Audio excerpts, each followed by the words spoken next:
I never thought I'd be the one posting here.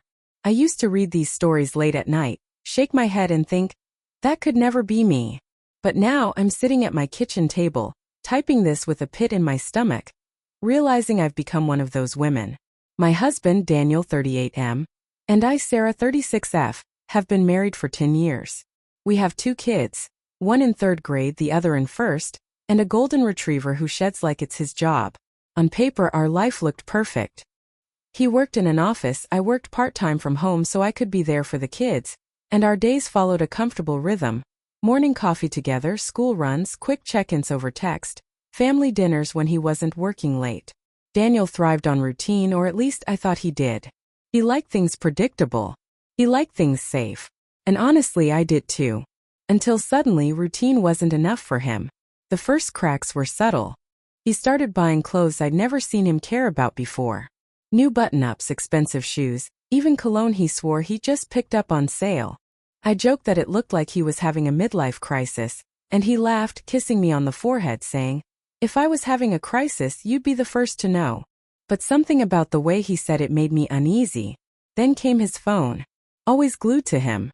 Always on silent, face down on the table. If it buzzed, he'd glance at it like he'd been caught and then shove it back in his pocket. I asked him once, half joking, if he had a secret girlfriend. He smirked and said, "You really think anyone else would put up with me?" I laughed too, but in the back of my mind, a small sharp doubt lodged itself and refused to leave. He also stopped seeing me. Not physically, he was still there, still sharing a bed, still doing the dad things like making pancakes on Sundays. But emotionally, it was like a curtain had dropped between us. No more, "How was your day?" No more lingering kisses in the kitchen. When I tried to talk about my work, or something funny the kids did, he'd nod absently, eyes on his phone. It felt like I was fading out of focus in his world. I kept telling myself marriage has seasons. Maybe this was just a dry spell, maybe he was stressed at work. But the truth? He wasn't in a dry spell. He was somewhere else entirely. And that somewhere else had a name. Ivy. The night I found out still replays in my head like a movie I never asked to star in. It was a Thursday. Nothing special. I had just gotten back from grocery shopping, juggling bags and reminding the kids to put their shoes away. Daniel wasn't home yet. He'd texted me earlier that he was staying late at the office for a deadline. That phrase had become so common it almost didn't register anymore. I went to hang his jacket by the door. Simple, thoughtless task. But as I lifted it, something caught my eye. A faint smear of deep red on the inside of the collar. Lipstick. Not my shade. I don't even wear lipstick most days, and when I do, it's subtle pinks or nudes. This was bold. Crimson. The kind of color that doesn't whisper, it shouts. For a second I froze. My brain scrambled for excuses. Maybe it was from me? Maybe one of the kids accidentally brushed a marker? Maybe it didn't matter. I knew. Deep down I knew. My hands shook as I checked his pockets, something I'd never done before in 10 years of marriage. Inside, I found a crumpled receipt from a bar downtown, time-stamped the exact night he'd claimed to be at the office. 2 drinks. 1 appetizer. No sign of a deadline. I sat on the couch, jacket in my lap, receipt burning a hole in my hand, and just stared at it. My stomach twisted. My chest felt heavy, like all the air had been sucked out of the room. But part of me still wanted to be wrong. Still wanted to cling to the image of the man who kissed me goodnight and read bedtime stories to our kids. So I tried to ignore it. For a day. For 2. Until the universe, or maybe just his own stupidity, gave me another clue. On Saturday, he left his phone on the counter while he showered. Normally, he guarded it like it was a second limb. I wasn't snooping, I swear. But when the screen lit up, my eyes couldn't help but catch the name. Ivy Rose. And the preview of the message. "Last night was amazing. Can't stop thinking about you." That was it. The lipstick. The receipt. The message. No more excuses. My world cracked open, and for the first time I realized I wasn't crazy. I wasn't paranoid. I was married to a liar. I don't think there's a manual for how to confront the man you've built your life with when you realize he's been living a double life. That night, after the kids went to bed, I sat across from Daniel at the kitchen table. He was scrolling on his phone, pretending to be tired, sipping the same peppermint tea I always made him. My heart was pounding so loud I thought he might hear it. Daniel, I said, trying to keep my voice steady. Who's Ivy? His head snapped up so fast it was almost comical. For a split second he looked like a kid caught stealing candy. Then like a switch, his face rearranged into annoyance. What the hell are you talking about? I pulled out the receipt, then the jacket with the lipstick stain. And finally I said quietly, her name popped up on your phone. Ivy. With a rose emoji. He went pale. Not the guilty flush of someone innocent being accused. No, this was the look of someone cornered. Sarah, you're overreacting. He started, rubbing his temples like I was the problem. It's nothing. She's just a coworker. We went out for drinks with a group, that's all. The lipstick? Probably from brushing against someone in the elevator. And the text, you must have misread it. She jokes around, you know how people are. The gaslighting hit me like a slap. He wasn't just lying, he was trying to rewrite reality. I stared at him, forcing myself not to cry. Daniel, do you really expect me to believe that? His frustration grew. He slammed his mug down.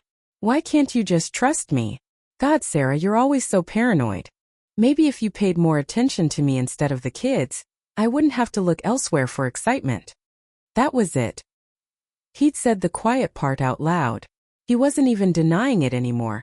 He was blaming me. I remember my hands trembling, my voice shaking, but I said the one thing I knew was true. You've already destroyed this marriage. Don't you dare put that on me. The silence that followed was deafening. He looked away first. And that's when I knew. There was no salvaging the man I thought I'd married. After the confrontation, it felt like the ground under my feet had crumbled. You think you'll scream, throw things, maybe even kick him out on the spot. But in reality, I just felt hollow. For days I moved through the house like a ghost. Packing school lunches, folding laundry, answering emails on autopilot. But inside I was replaying every moment of our marriage, asking myself, was it all fake? Was he lying even back then? Nights were the worst. Daniel slept beside me like nothing had happened.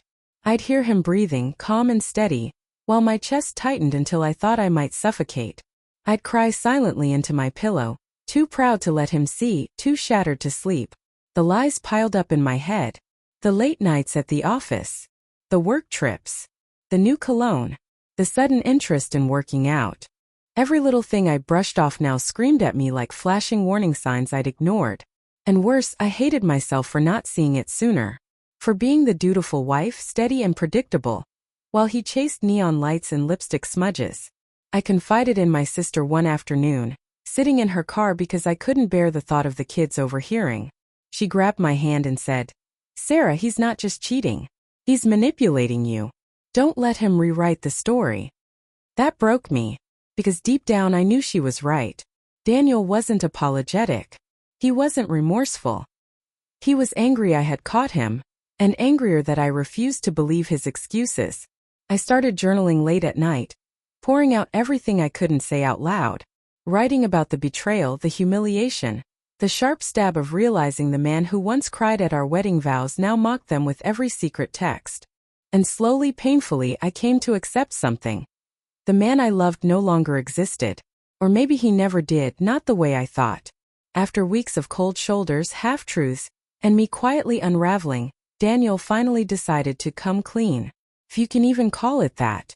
One evening he sat me down and said, Okay, yes, I've been seeing Ivy. But it's not serious. It was just excitement. You don't give me that anymore. He said it like he was admitting to sneaking extra dessert, not detonating our entire family. I asked him point blank, Do you want this marriage or do you want her? His answer, I don't know. Can't we just figure it out? That was it. No tears. No begging for forgiveness. No acknowledgement of the devastation he'd caused.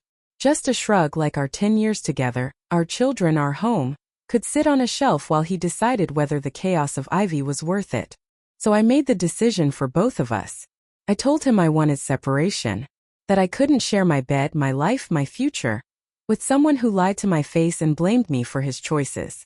He scoffed, called me dramatic, even threatened that the kids would hate me for breaking up the family. But deep down I knew this wasn't on me. This was his mess. I found a lawyer. I leaned on my sister and my closest friends. And slowly the fog began to lift. Don't get me wrong, it still hurts. There are mornings I wake up and forget for a moment, only to feel the ache hit again when I roll over to the empty side of the bed. But there are also moments of relief. Moments where I feel lighter, freer. No longer twisting myself into knots to justify his absences and lies. What I've learned is this. Cheating isn't just about sex or attention. It's about betrayal, deception, and the quiet, cruel way it erodes your sense of reality. And no matter how much you want to fix it, you can't force someone to value you, respect you, or choose you. So if anyone reading this ever finds themselves staring at lipstick stains and gaslighting excuses, listen to your gut. Don't let them tell you it's in your head. Don't wait for them to decide your worth, because you deserve better. I know I do. And for the first time in a long time, I believe it.